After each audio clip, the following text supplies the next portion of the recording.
Hola a todos. Bien, como había anunciado, en este primer bloque vamos a presentarles la segunda y última parte de una serie de entrevistas que tuvimos, en la cual tratamos de indagar qué es lo que está reflejando o qué es lo que reflejó la sociedad peruana al tener dos candidatos tan polémicos y controversiales. Hemos invitado a antropólogos, sociólogos, politólogos, economistas, para poder entender qué es lo que nosotros estamos haciendo, que nos vemos reflejados en estas elecciones, nos hemos visto reflejados tanto por Keiko como Pedro Castillo. Sobre el presidente actual, solo el tiempo dirá si fue la mejor opción o no. Lo que queremos hacer con la producción es invitarnos a todos a reflexionar y hacer los cambios que tengamos que hacer cada uno para no volver a repetir un escenario así y no ser representados nuevamente por una clase política o candidatos que en verdad no nos representan. Hagamos los cambios que tengamos que hacer, escuchemos con atención cada opinión, que en verdad son todas muy interesantes, y esperamos que en verdad les sea de utilidad esta serie de entrevistas y resumen que les vamos a presentar a continuación. Y para nuestro segundo bloque, para empresarios, tenemos como entrevistada a Carla Oliveira, que es una autoridad en el mundo de los negocios. Ella es CEO y fundadora de Activa, Centro de Alto Desempeño, y hablaremos de la resiliencia en el ámbito laboral. En nuestro tercer y último bloque, para el bienestar de las personas mental, físico, emocional, hablaremos de las artes chamánicas, para lo cual tenemos como entrevistada a Antoine, quien es artista, visionaria y terapeuta holística, y ella nos explicará en qué consiste y cuáles son sus beneficios de esta herramienta terapéutica. Esperamos entonces que el contenido del programa y cada entrevistado, cada recomendación, sea a todos de gran utilidad. Esto es Global Informa, información reveladora, veraz y consciente.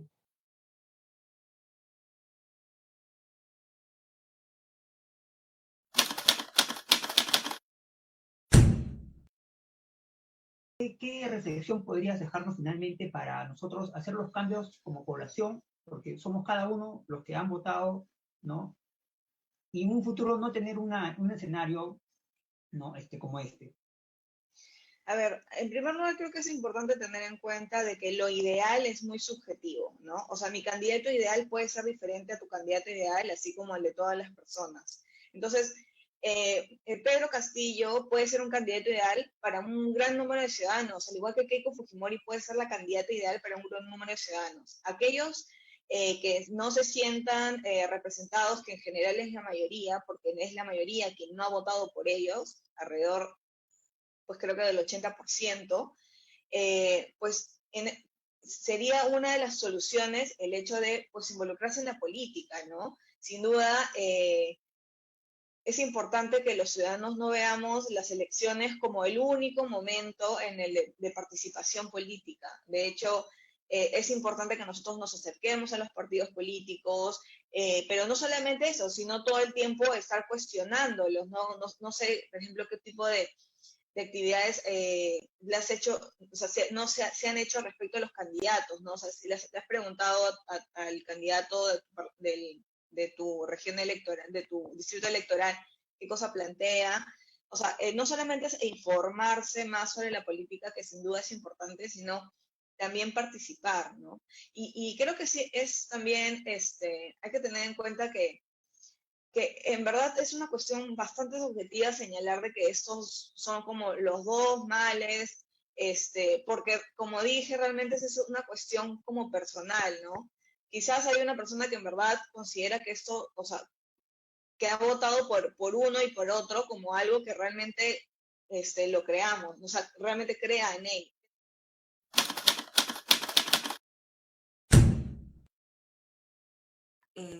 La fragmentación política que fue resultado, que dio como resultado las elecciones en la primera vuelta, ¿no? Con porcentajes muy bajos de votación para varios partidos. No es que 3 o 4 estuvieran encabezando, sino que teníamos muchos partidos con menos de 15% de intención de voto, ¿no? O de votación más bien. Entonces, en ese contexto, obviamente destaca Castillo porque él no se le veía encabezar las encuestas como otros candidatos y entonces al final tuvo un repunte muy alto. Entonces, creo que acierta el reportaje en esta fragmentación, en esta crítica a los partidos, en que tenemos que repensar un nuevo orden político en el cual la gente se sienta representada, ¿no? Porque si uno se siente representado por alguien, va a votar por esa persona, definitivamente. En este caso, creo que muchas de las personas que no se han visto, que han visto cómo la crisis les ha afectado, lo del COVID ha recrudecido las cifras de pobreza que tiene el Perú. Como país nos ha hecho retroceder 10 años en los temas de pobreza, ¿no? Entonces, todas esas personas, las mayorías, digamos, de alguna manera fueron el capital de Fujimori, del Fujimori padre y también de Keiko Fujimori en elecciones anteriores. Pero ella o el fujimorismo ha ido decantándose más hacia la derecha y ha ido aliándose más con los empresarios o los grupos de poder, ¿no? Entonces, todo ese sector que buscaba un cambio que no fue leído de la misma manera por varios de los postulantes a la primera vuelta, ¿no? Creo que vieron en Pedro Castillo alguien que sí los representaba, porque era alguien que era como ellos.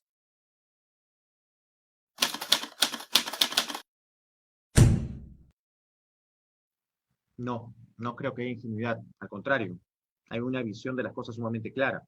Ellos se han dado cuenta, la mitad del país, o más de la mitad del país, que los diferentes presidentes que han pasado hasta el momento no han cumplido con lo que han prometido. La situación en la que se encuentran, de extrema pobreza, pobreza relativa, y en situaciones de pandemia, aún mucho peor, los ha llevado al extremo de tener que decidir por otro candidato. Digamos, si tengo en las posibilidades 5, 6, 7 candidatos, pues votaré por aquel que aún no me decidió como tal, el más radical, porque los otros, me ha demostrado la historia, no han cumplido conmigo. Prometen, pero no hacen. Este de repente promete y de repente hace. Sin embargo, no ha habido rastros históricos que llegue un presidente a hacer lo que promete, sino a seguir alimentando y retroalimentando la misma línea de gobierno que ha ocurrido durante mucho tiempo, obviamente incorporada de mucha corrupción, que por desgracia también ha ocurrido. Entonces yo no creo que haya ingenuidad, no creo, porque ingenuidad sería de repente seguir creyendo en otros candidatos. Bueno, en realidad lo que estamos viendo es que quien patea el tablero no es el candidato de Perú Libre, es al contrario, la candidata que representa la democracia, lo estamos viendo ahora. Creo que está de más decirlo, pero ahí hay una visión sumamente retrógrada de lo que representa la democracia, o lo que representa ya. Digamos que en todo caso, todas las recriminaciones que hace son válidas en cierta medida. Lo que estamos escuchando, los adjetivos, las adjetivaciones, los insultos, los estigmas, y esto ya lo veíamos incluso, como bien lo has mencionado, en la segunda vuelta. 0 propuestas y muchos insultos. Entonces, este tipo de cosas no ayuda finalmente a la población a decidir su voto, sino retroalimenta el temor, el miedo o hasta incluso el rencor a determinado candidato o candidata. Entonces, yo creo que lo que tenemos que ver en adelante, vamos a ver cómo se pronuncia el Jurado Nacional de Elecciones, pero lo que tenemos que ver en adelante es que gane quien gane, esta situación va a seguir retroalimentándose.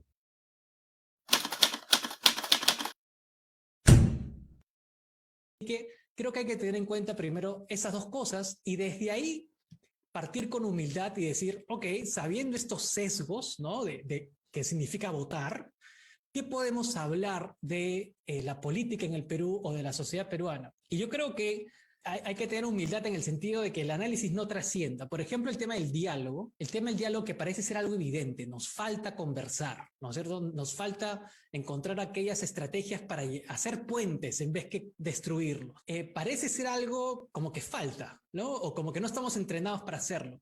Pero sin embargo hay que pensar en otros aspectos donde en verdad sí sabemos construir puentes. Entonces, quizás esos dos puntos como para empezar a responder a esta pregunta tan difícil. Y ahorita estamos viendo un desenlace bastante penoso, ¿no? O sea, salen denuncias, corrupción. Entonces, ¿por qué llegar a esta situación tan controversial, ¿no? O sea, me parece que tenemos que hacer una culpa y un cambio, la sociedad, para luego ver una clase política, digamos, mucho más interesada en los intereses del pueblo, ¿no? Definitivamente, ¿no? Definitivamente, si no queremos que eso se vuelva a repetir, va a tener que haber un cambio.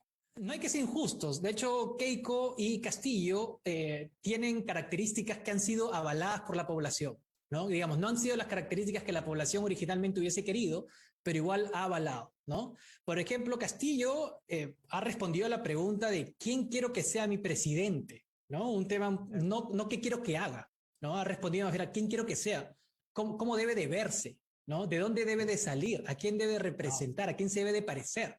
¿No? Mientras que Keiko ha respondido, digamos, sus características han respondido óptimamente a un grupo importante del electorado al qué vas a hacer o qué no vas a hacer. Entonces, las miradas son distintas hacia ambos candidatos y han respondido a ellos a partir de lo que tienen.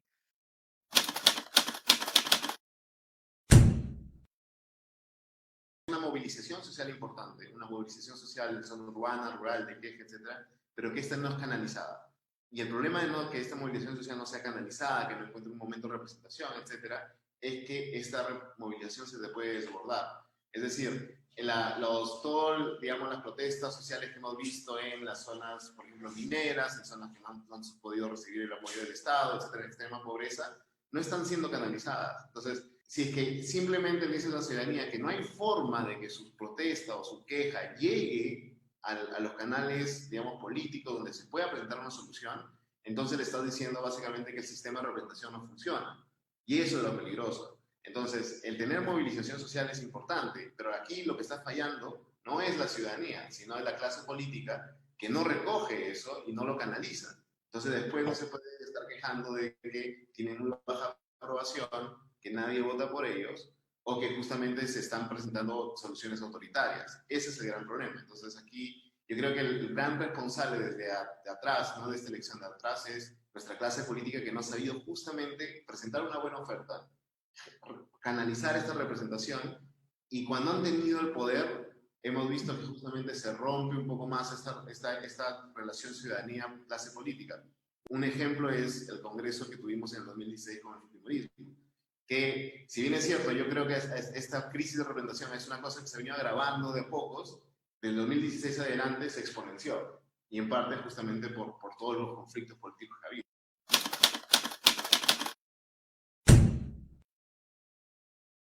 Primera pregunta que has planteado, ¿qué hemos hecho mal y qué hemos hecho bien para llegar a una situación como la actual? Yo diría, en términos generales, los beneficios del modelo no han cubierto las expectativas de un porcentaje importante de la población. Creo que el Perú ha mejorado significativamente los últimos 30 años. Prueba de ello es que la economía peruana hoy representa un mayor porcentaje de la economía mundial, es decir, hemos crecido por encima del promedio mundial y los últimos 20 años además por encima del promedio de América Latina, siendo en Sudamérica la economía de mayor crecimiento. Ahora, este crecimiento, si bien ha disminuido la pobreza de 50 a 20 antes de la pandemia, con la pandemia ha vuelto a subir a 30, si bien ha mejorado el coeficiente de distribución del ingreso, el llamado coeficiente Gini, no ha sido suficiente y además no se ha explicado cuál es el objetivo de largo plazo del modelo, volvernos una sociedad competitiva, ordenada e inclusiva, ¿no? Y quizás lo que más ha fallado es la inclusión. Por otro lado, ha habido muchos elementos, factores, muestras de corrupción que indudablemente la gente se molesta, por decirlo de alguna manera, y tiene un voto en contra. Si me preguntaran por qué hemos ido a estos dos extremos, recordemos que ambos de manera conjunta no han llegado ni al 25% del voto, y por lo tanto han sido los extremos, una visión radical de izquierda, que es la que estaba en el plan original, y una visión, yo diría más que radical de derecha, con estas visiones que no la ayudan, que es la historia reciente de la señora Keiko Sofía Fujimori y la historia del fujimorismo de los años 90, ¿no? Eso es importante. Entonces, no se ha llegado a la población. ¿Por qué no se ha llegado a la población? Porque no se terminaron muchas obras de infraestructura, hospitales, educación. ¿Por qué no se ha llegado? Porque no se ha llegado a formalizar. ¿Por qué no se ha llegado? Porque no se ha llegado a conversar adecuadamente en las zonas mineras, zonas de alto crecimiento, pero hay descontento.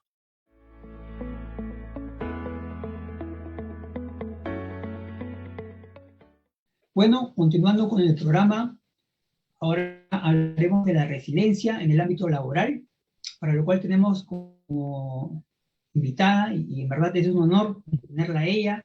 Es nada más y nada menos que Carla Olivieri, fundadora y CEO de Activa Centro de Alto Desempeño. Bienvenida, Carla, y muchísimas gracias por aceptar la invitación.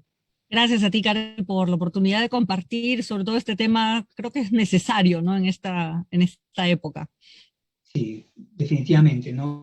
Hay muchos desafíos, uno tras otro, y la pregunta es, ¿cómo hacen las personas? Nadie se preparó para estos desafíos, ¿no? Y estamos convencidos que tú tienes tus propios métodos, ya que tienes una trayectoria impecable, eres una persona profesional. Hablar de tu CV nos tomaría, creo que, los 10 minutos del programa, y por lo tanto, la idea es escuchar de una autoridad como tú, que nos diga cómo hace para, digamos, manejar situaciones desafiantes, ¿no? Recordar que esta secuencia viene auspiciada por Global Innovation Consulting, que es una empresa que ofrece un sistema único en el mercado denominado Quantum Business, mediante el cual se brinda toda clase de información que los más expertos profesionales y sistemas modernos no logran descifrar.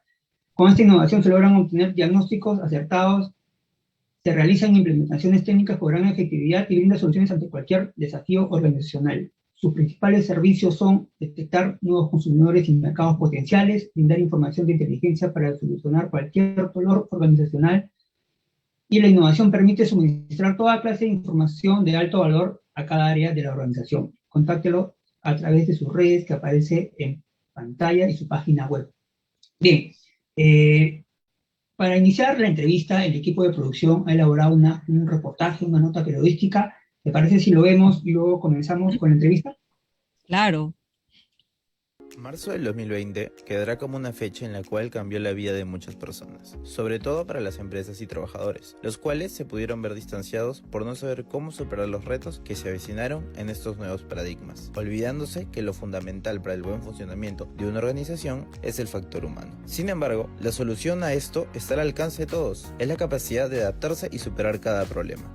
La resiliencia. Esta palabra que tantas veces escuchamos, pero que no siempre sabemos comprender, significa saber adaptarse y hacer frente a cualquier tipo de adversidad que se presente en la vida, sin importar lo grande o pequeña que sea, sin modificar los valores y objetivos de cada persona. Un ejemplo muy común para explicar esto es el de la pelota de goma, que por más golpeada que sea, luego del impacto siempre recupera su forma original. Esto resume tanto lo que los trabajadores como empresarios deben hacer para lograr resultados positivos, sin perder sus valores en el proceso, preocupándose y velando por los colaboradores. Pero, ¿cómo pueden lograr esto? Las empresas pueden empezar a mostrar a través de los líderes el camino a seguir para superar estos tiempos retadores mediante algunos puntos simples. Trazar metas y objetivos realistas, los cuales permitirán cumplir los objetivos de forma más concreta y en plazos asequibles. Establecer una hoja de ruta logrará poner tiempos prudentes y acciones probables para cada parte de la empresa.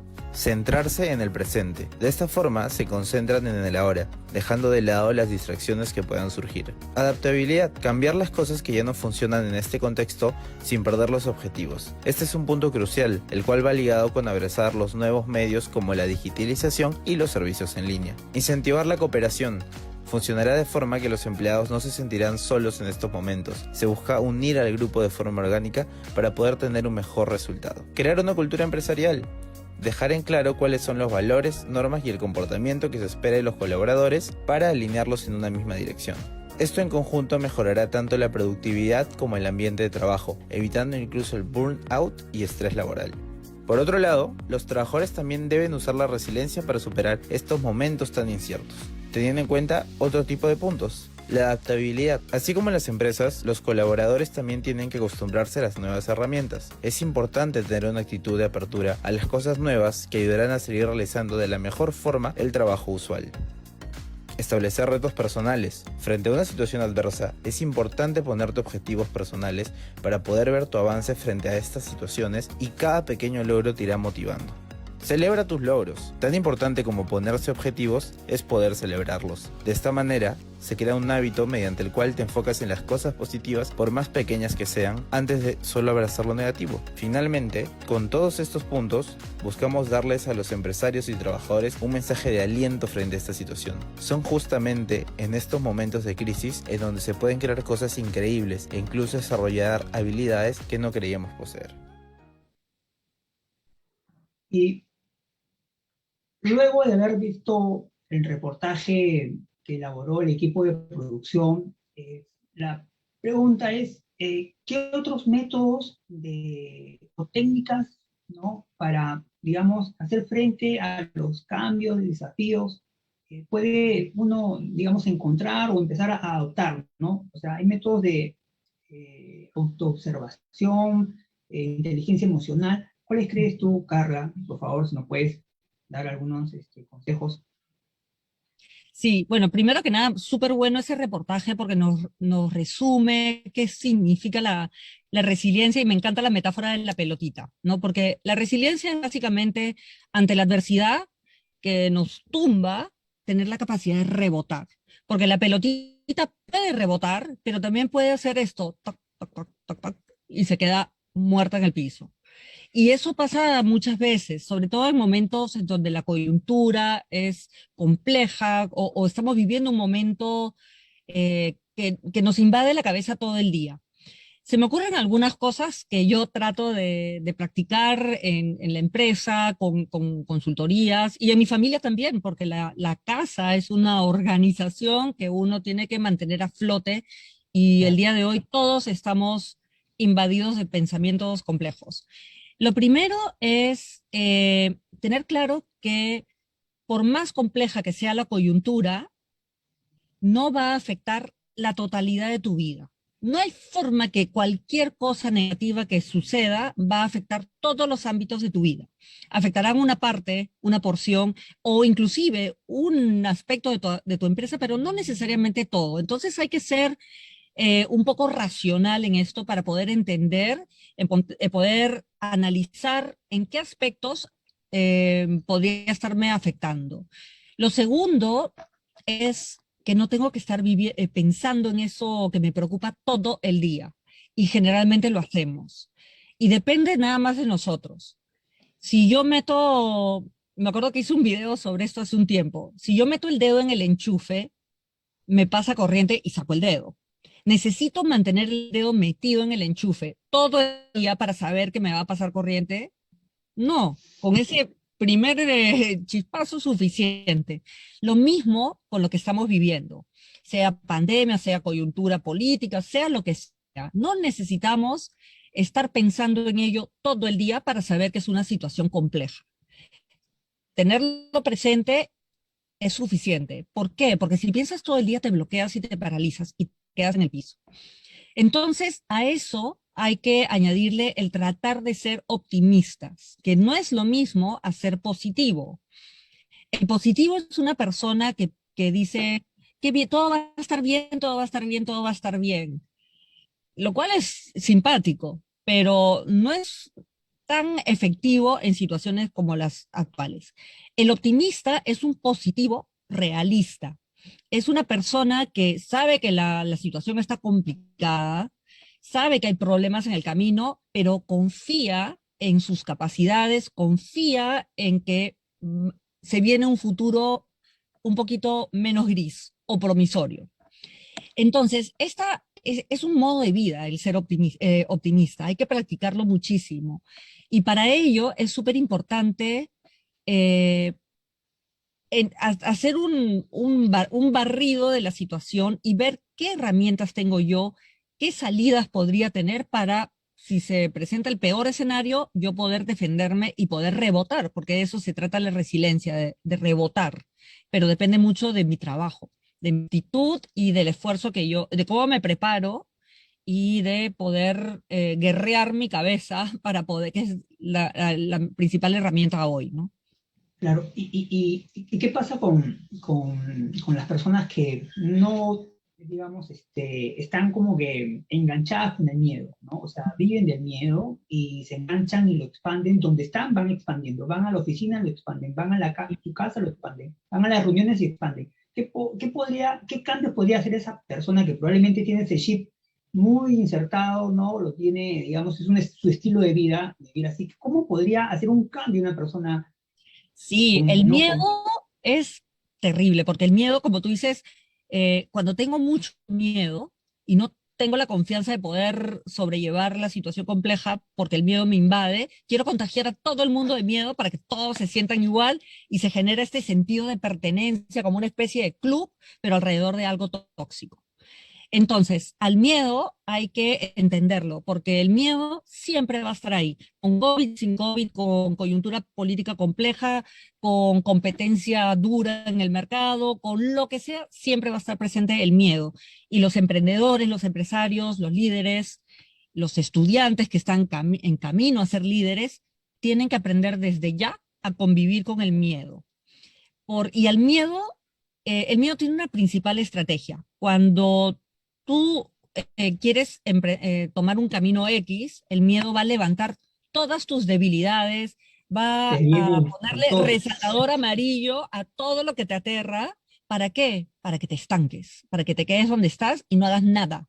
Toma control de nuestras vidas, toma control de nuestros negocios, no Sí. queremos tomar decisiones, arriesgar, etcétera.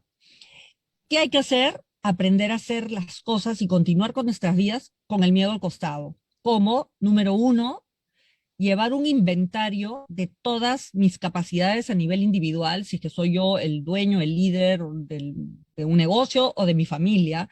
¿Cuáles son esas capacidades que yo sí tengo para que cuando el miedo me habla y sube el volumen con mis debilidades, yo empiezo a hablarle más fuerte con mis fortalezas? En una empresa igual, cuando estás en un negocio, tienes tu emprendimiento o algo, y te invade el miedo y dices, mejor yo ya no invierto más o no me endeudo por esto o lo que sea, no lanzo este nuevo producto o este nuevo mercado, tienes que también recordarte lo que ya tienes, Lo que lograste. las fortalezas, tus capacidades, que muchas veces no las vemos y nos concentramos más en ver lo que no tengo, lo que me falta, lo que tiene la competencia, lo que pasa en la coyuntura. Y nos olvidamos lo que tenemos acá a la mano. Entonces, ahí nosotros tenemos el control del volumen de las vocecitas que nos hablan. Tenemos que escucharnos, pero también tenemos que hablarnos con serenidad, con madurez y recordando las capacidades que tenemos, porque si no, no, el miedo se convierte en el gerente general de tu vida y de tu negocio. Termina gobernando y eso pasa mucho, ¿no? Ahorita la gente como que está predispuesta al temor y ahorita pues están, como habíamos comentado, muy nerviosas, ¿no? Sí. Finalmente, Carla, para terminar, ¿qué consejos puedes dar, ¿no? a todo el sector, ¿no? Empresarial, ¿no? Desde los más pequeños, micros, independientes, hasta las grandes corporaciones sobre la resiliencia, cómo los recursos humanos, las personas, los trabajadores pueden adoptar una actitud de resiliencia, ¿no? Para poder, digamos, pasar esta tempestad. Sí, uno son prácticas diarias, como si fuese un deporte de las cosas como las que acabo de comentar o las que hemos visto en el video, parar con gente no tan tóxica, tratar de introducir como pica pica, ¿no? Como confeti de cosas positivas en mi día a día, que no significa que no sea realista. Eso es en la práctica. Pero hay algo mucho más poderoso, que es como un motor turbo que todos deberíamos tratar de meternos en el cuerpo en situaciones tan complejas como las de hoy, que es aferrarnos de nuestro propósito o misión. Si es una empresa, el propósito de la organización tiene que ser tan fuerte que me llene de ilusión, que me emocione tanto que yo quiera seguir peleando por lograr ese propósito a pesar de lo difícil que puedan estar las cosas. Y a nivel individual debemos hacer exactamente lo mismo, porque muchas veces nos matamos por el propósito de nuestro negocio, de nuestra empresa, lo cual está muy bien, pero nos olvidamos de nosotros. Y en momentos complicados, es ahí donde necesitamos el liderazgo personal para poder seguir sacando adelante a nuestros negocios, nuestras áreas, nuestros trabajos y nuestras familias también y los planes de vida. Entonces, este es el momento de sentarnos a trabajar en nuestro propósito personal para que actúe como un motor que le inyecte esa capacidad de rebote todos los días en nuestras vidas, porque la motivación se sostiene de adentro hacia afuera. Lo que decía el video de celebrar los logros, maravilloso, eso ayuda porque son vitaminas, pildoritas de motivación, pero no te va a dar una motivación sostenible a lo largo del tiempo. Sostenibilidad es de adentro, es como los cimientos de un edificio que cuando viene un temblor fuerte te zamaquea un poco, pero no te tumba al piso. Si no tienes buenos cimientos, ¡pah!, te vas pero en una, ¿no? Bien, bien. Muchas gracias, Carla, por tus recomendaciones. Ha sido Carla Olivieri, fundadora y CEO de Activa Centro de Alto Desempeño. Esperamos tenerte nuevamente, que nos hagas el honor de contar con tu participación en un siguiente programa. Gracias, Carla. Gracias a ti por las súper buenas preguntas, como siempre, Karel. Gracias.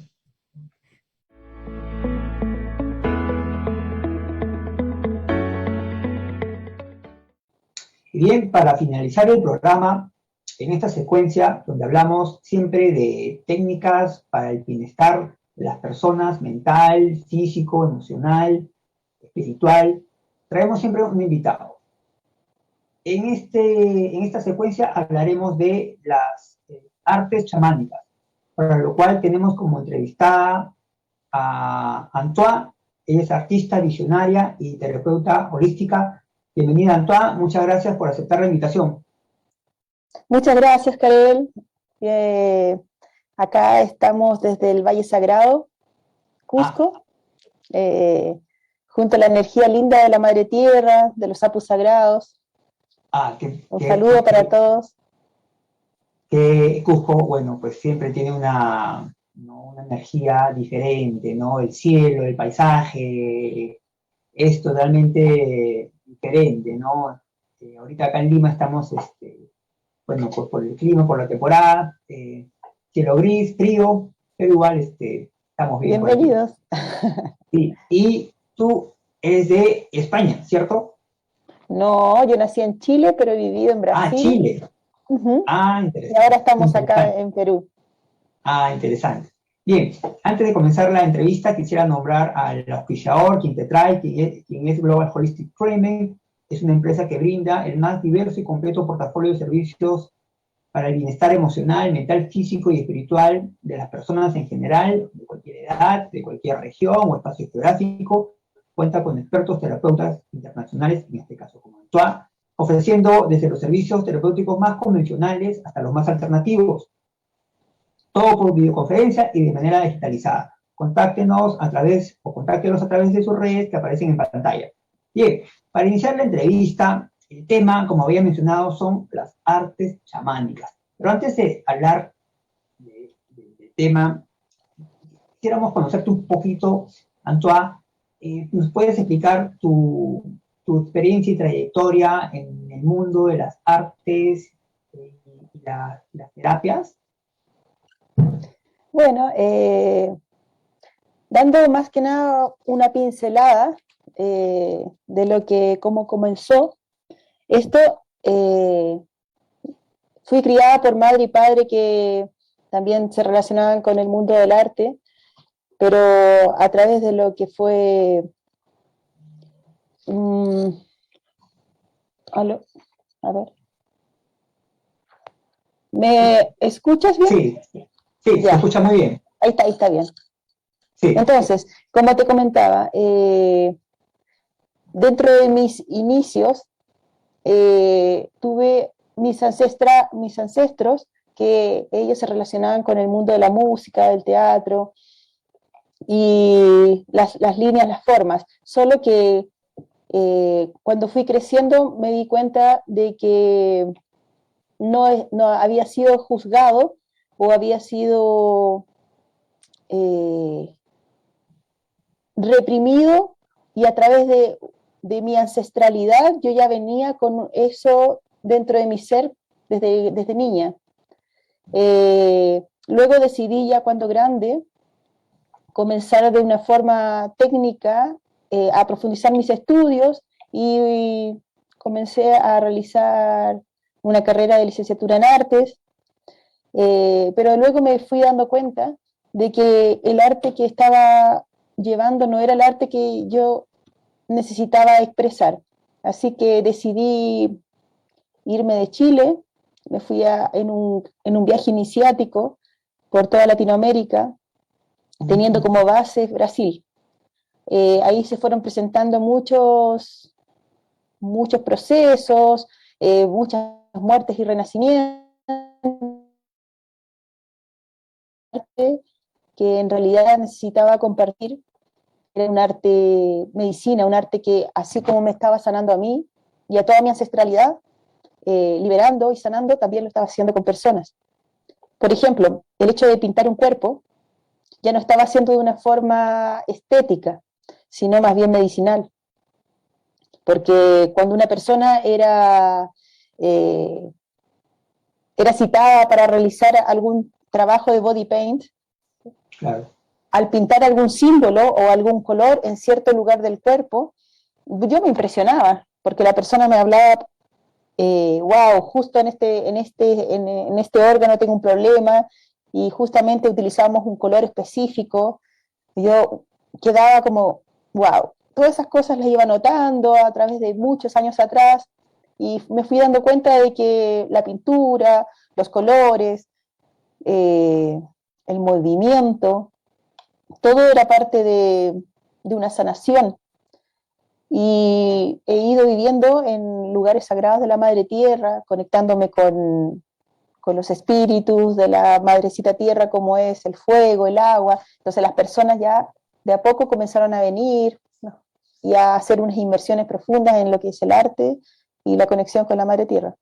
Qué interesante lo que cuentas, que justo haciendo body paint, ¿no?, haces un diseño justo en la parte del cuerpo de la persona que ha sentido algún dolor, y tú quitarlo y ponerle un color, quizá se está liberando, ¿no? Y eso es algo que tú lo has hecho, o sea, ha salido sin haberlo estudiado o previsto. La persona es la que te ha dado su feedback y te ha dicho, mira, acá me pasó esto o acá siento esto. Interesante. Es así, porque cuando vamos entrando en lo que es el universo de las artes, nos vamos profundizando en lo que es la esencia y la conexión. Entonces, también nosotros estamos conectados con lo que es la creación divina, y está muy abierta la intuición y la percepción. Entonces, cuando estamos trabajando con otras personas, formamos parte de una unidad.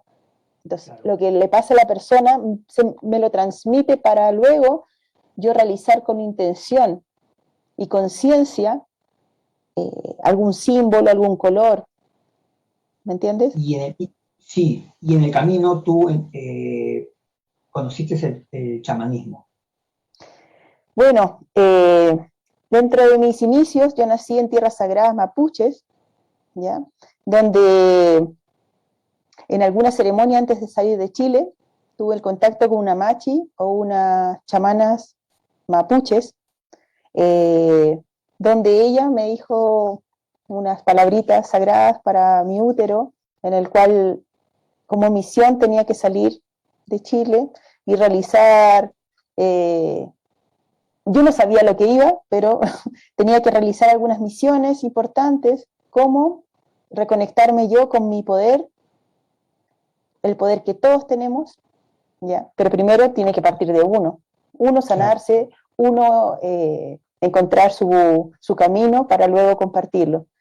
Claro. Y ahí fue que nació eso. Es que el arte chamánico para mí es conexión del arte con la esencia energética de lo que te transmite la Madre Tierra, porque está la sanación ahí, ¿me entiendes? Está el poder de los elementos, del agua, del fuego, de la tierra. ¿Y en qué consiste hablando de las artes chamánicas en sí, de las terapias a través de las artes chamánicas, en qué consiste y ¿cuáles son los beneficios? Hay beneficios a corto, o sea, inmediato, ¿no? Hay beneficios que sean a mediano plazo, beneficios a largo plazo. ¿Nos puedes comentar? Ujú. Mira, en este camino he trabajado con varias personas, grupos que vienen a veces de otros países, he trabajado mucho con el sagrado femenino, ¿ya? Lo que he visto con lo que es las terapias de artes chamánicas, es una reconexión con tu poder, es una limpieza de los filtros que no te permiten ver desde el corazón realmente, liberando traumas. Yo lo veo así, ¿sabes? O sea, por ejemplo, son filtros para llegar realmente a lo que es tu corazón y tu esencia y afirmarte con tu poder personal. La mayoría de la gente busca afuera. Yo instigo a la gente, ok, vaya hacia adentro. Yo solamente te doy la mano y te muestro las herramientas. Y dentro de las herramientas o técnicas voy haciendo como una mistura, una combinación de lo que son las artes pictóricas, de lo que es el teatro ritual, la psicomagia, ¿ya? Y los beneficios que he visto es magia, a veces, todo depende si la persona ya tomó su decisión de dar el salto de fe, como le digo, el salto cuántico. Si la persona ya tomó esa decisión, el cambio puede ser en el momento. ¿Y qué es lo que sana a la persona? ¿Cuál es esa, digamos, ese filtro que tiene, ¿no? ¿Qué es lo que realmente te sana las artes chamánicas? Estrés, ansiedad, ¿no? Ante la coyuntura, ¿no? Donde todos estamos con incertidumbre, con nerviosismo, ansiedad, y se va acumulando, ¿no? La crisis no solamente es política, económica, sanitaria, sino la crisis ha venido, incluso está en el hogar, en las familias, en las relaciones, en cada uno. Entonces, ¿cómo las artes chamánicas, en lo que nos acabas de comentar, puede dar un aporte? Mira, siento que esta tierra es una escuela. Esta tierra la siento como una escuela donde venimos a despertar, a sanarnos. Como humanidad ya venimos enfermos porque vamos repitiendo padrones ancestrales que no nos permiten ver desde el corazón a todos. Y con respecto a la coyuntura, ¿no? Estamos en una situación de crisis generalizada, no solo en Perú, ¿no? Es una crisis global, ¿no? Una crisis económica, social, política, sanitaria. Las crisis también están dentro del hogar. Entonces, ¿cómo las artes chamánicas pueden servir de terapia para las relaciones familiares dentro del hogar? ¿Qué te puede curar, sanar o corregir, Antoine? Si nos puedes dar una breve explicación. Mira, justo en estos tiempos llegó mucha persona de Lima, sobre todo, queriendo tomar este curso o no sé si, bueno, una terapia vivencial en el cual a veces se hace de una forma grupal y a veces individual, dependiendo de la persona. Estos atendimientos que realicé, he visto cambios, he visto cómo la persona se libera de un estrés, del miedo, le voy incitando a que asuma su poder, que vaya liberando a través de la danza, a través del dibujo, puede realizar cosas en conjunto con la familia, y eso es muy lindo porque activa su niña o su niño interno, ¿me entiendes? Porque existen técnicas específicas donde, aparte de estar bien tú quieres compartir eso con los demás, con tu familia.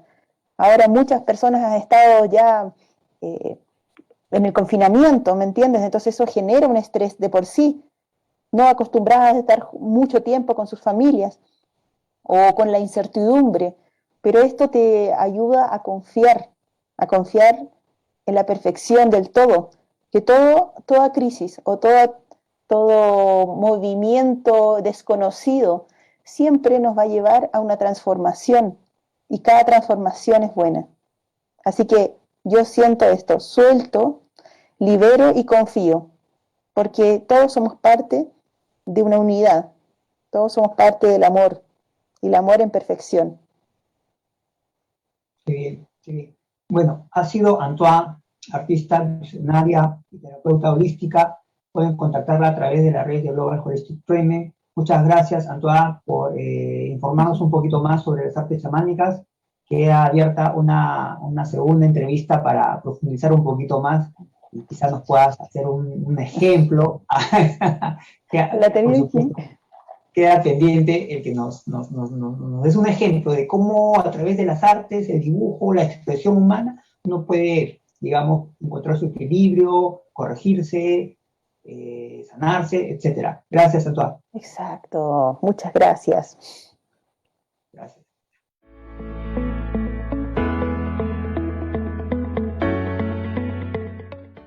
Bueno, eso ha sido todo por hoy. Esperamos que el programa entero y nuestros invitados les sea a todos de gran utilidad. Agradecemos justamente a ellos, agradecemos a Radio Miraflores La Auténtica por el espacio. Esto ha sido Global Informa, información reveladora, veraz y consciente. Yo soy Karel Velázquez y muchas gracias.